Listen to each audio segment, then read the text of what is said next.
जय हिंद दोस्तों। तो आज हम लोगों का फिजिक्स यानी प्रकाश का परावर्तन चैप्टर का पार्ट 5 वीडियो होने वाला है। तो इसमें हम लोग देखेंगे आज कि यहाँ पे गोलीय दर्पण के लिए किरण आरेख की बनावट, यानी गोलीय दर्पण के लिए किरण आरेख की बनावट कैसे होगा, यानी किरण आरेख कैसे खींचेंगे हम लोग। तो देखिए किरण आरेख की बनावट, तो यहाँ पे देखिए किरण आरेख यानी गोलीय दर्पण के लिए किरण आरेख की बनावट। तो किरण आरेख खींचने के लिए कम से कम 2 किरणों का उपयोग किया जाता है। अब ये 2 किरण कौन सा होगा तो आगे हम लोग बताएंगे। 4 किरण बताएंगे, उसमें से जिस 2 किरण का ज़रूरत पड़ेगा उनका हम लोग उपयोग करेंगे। इन 2 किरणों को दर्पण से परावर्तित किरण खींचा जाता है। परावर्तित किरण खींचने के बाद इन परावर्तित किरणों के वास्तविक या आभासी कटान बिंदु से वस्तु की प्रतिबिंब की स्थिति प्राप्त किया जाता है और उसके बाद प्रतिबिंब के स्थान निर्धारण के लिए निम्नलिखित में से किसी 2 किरणों का उपयोग किया जा सकता है। तो देखिए पहला हम लोगों का किरण होगा कि प्रधान अक्ष या मुख्य अक्ष के समानांतर आपतित किरण, यानी प्रधान अक्ष के समानांतर जो आपतित होगा किरण यानी दर्पण से टकराएगा प्रधान अक्ष के समानांतर वह। तो देखिए यहाँ पढ़ते हैं कि प्रधान अक्ष के समानांतर आपतित प्रकाश की किरण अवतल दर्पण से परावर्तन के बाद मुख्य फोकस यानी फोकस से गुजरती है। अवतल दर्पण में प्रधान अक्ष के समानांतर आएगा तो कहाँ से गुजरेगा, तो फोकस से। दूसरा हम लोगों का हो जाएगा जबकि उत्तल दर्पण रहेगा तो परावर्तन के बाद किरणें फोकस से आती हुई प्रतीत होगी, यानी फोकस से आती हुई दिखाई देगी। अब देखिए फिगर के माध्यम से यहाँ पे समझ लेते हैं। तो यहाँ पे आप लोग देख सकते हैं कि ये अवतल दर्पण है। अवतल दर्पण के प्रधान अक्ष के समानांतर किरण आ रही है और ये किरण परावर्तन के बाद कहाँ से गुजर रही है, तो दर्पण के फोकस से।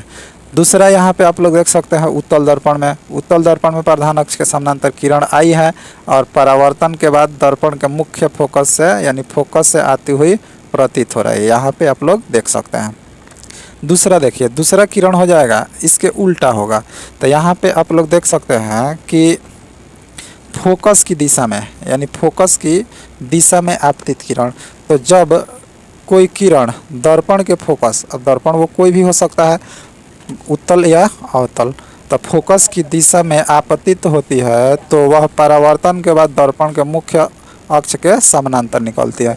ठीक इसके समानांतर हो गया, फोकस की दिशा में आएगा तो वो प्रधान अक्ष के समानांतर हो जाएगा। देखिए फिगर यहाँ पे देख सकते हैं कि फोकस की दिशा में आपतित हो रही है। ठीक है, फोकस की दिशा में परावर्तन के बाद कहाँ से गुजरेगी, तो प्रधान अक्ष के समानांतर। यहाँ पे भी देख सकते हैं उत्तल दर्पण में फोकस की दिशा में आ रही है, परावर्तन के बाद कहाँ से गुजरेगी, तो प्रधान अक्ष के समानांतर। तो ये दोनों एक दूसरे के उल्टा है कि जब प्रधान अक्ष के समानांतर किरण आएगा फोकस से गुजरेगा, चाहे फोकस से आती हुई प्रतीत होगा। दूसरा हो जाएगा कि जब फोकस की दिशा में आएगा तो वो कहाँ से गुजरेगा, तो प्रधान अक्ष के समानांतर। तीसरा स्थिति देखते हैं क्या बनेगा।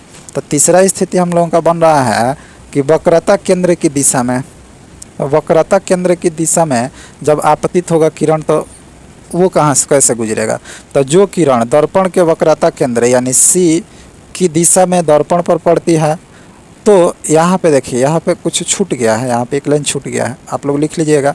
दर्पण पर पड़ती है तो वह दर्पण पर लंब होती है। दर्पण पर क्या हो जाएगी, लंब होगी, दर्पण पर लंब होती है, इसलिए वह परावर्तन के बाद उसी पथ पर लौट जाती है।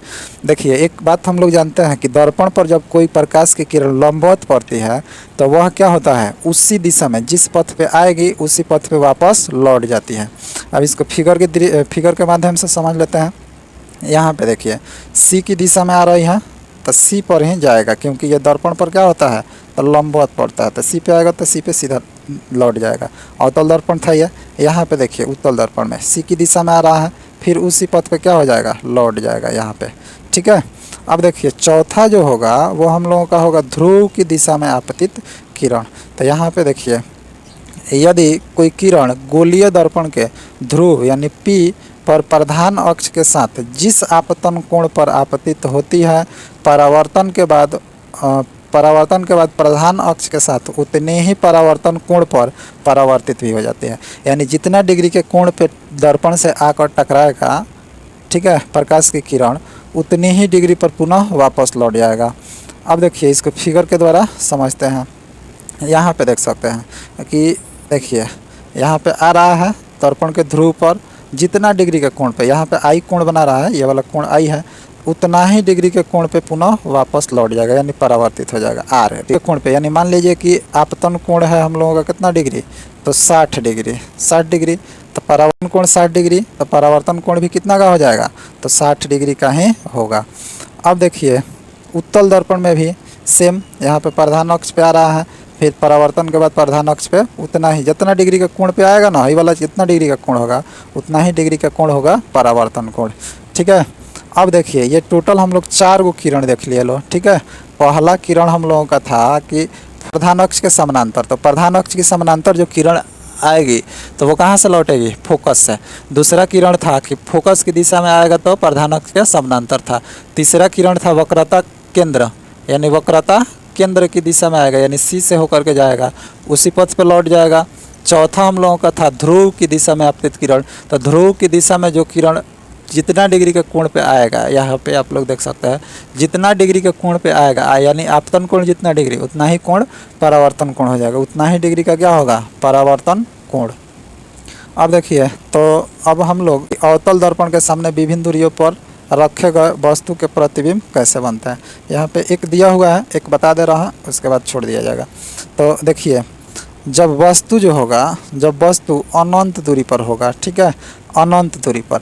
अब देखिए अनंत दूरी क्या होता है, अनंत दूरी का मतलब हो गया इतना दूर, बहुत दूर। जैसे अपने पृथ्वी से चंद्रमा दूर है तो चंद्रमा हो गया या सूर्य हो गया, तो सूरज से आने वाली किरण जो होगी वो प्रधान अक्ष के क्या मानी जाएगी, समानांतर, ठीक है, यानी अनंत दूरी से आ रही है।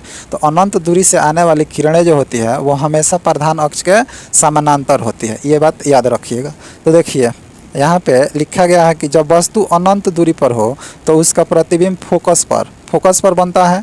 यह प्रतिबिंब वास्तविक होगा, उल्टा होगा और वस्तु से बहुत बहुत छोटा होगा। अब इसको किरण आरेख के द्वारा समझ लेते हैं। तो देखिए यहाँ पे है कि अभी बताए हम आप लोगों को, अभी बताया कि जो अनंत दूरी से आएगा उसको कैसी माना जाता है कि प्रधान अक्ष के समानांतर। तो प्रधान अक्ष के समानांतर ये किरण आ रही है, तो हम लोग जानते हैं कि प्रधान अक्ष के समानांतर जो किरण आती है वो कहाँ से गुजरेगी, तो फोकस से गुजरेगी। एक और किरण, 2 किरण लेना है तो एगो और प्रधान अक्ष के समानांतर खींच लेंगे, तो ये भी कहाँ से होकर गुजरेगी, तो फोकस से। अब वो किरण आएगा जिस बिंदु पे कटेगा ना, वहीं पे क्या होगा, प्रतिबिंब बनेगा, ठीक है। तो प्रतिबिंब यहाँ पे कहाँ पे बन जाएगा, तो फोकस से। देखिए प्रतिबिंब जो बन रहा है ना एकदम ये बिंदु मात्र बन रहा है, इसीलिए यहाँ पे बोला गया है कि प्रतिबिंब क्या होगा, तो वस्तु से बहुत बहुत छोटा होगा, ठीक है। अब देखिए यह प्रतिबिंब जो होगा वास्तविक होगा, उल्टा होगा और वस्तु से बहुत बहुत छोटा होगा। एक बात और याद रखिएगा कि वास्तविक प्रतिबिंब जब भी बनेगा वो क्या होगा, तो वस्तु के अपेक्षा उल्टा होगा, ठीक है। तो आज के वीडियो में इतना ही, बस नेक्स्ट वीडियो में अब आगे का देखा जाएगा। तब तक के लिए जय हिंद।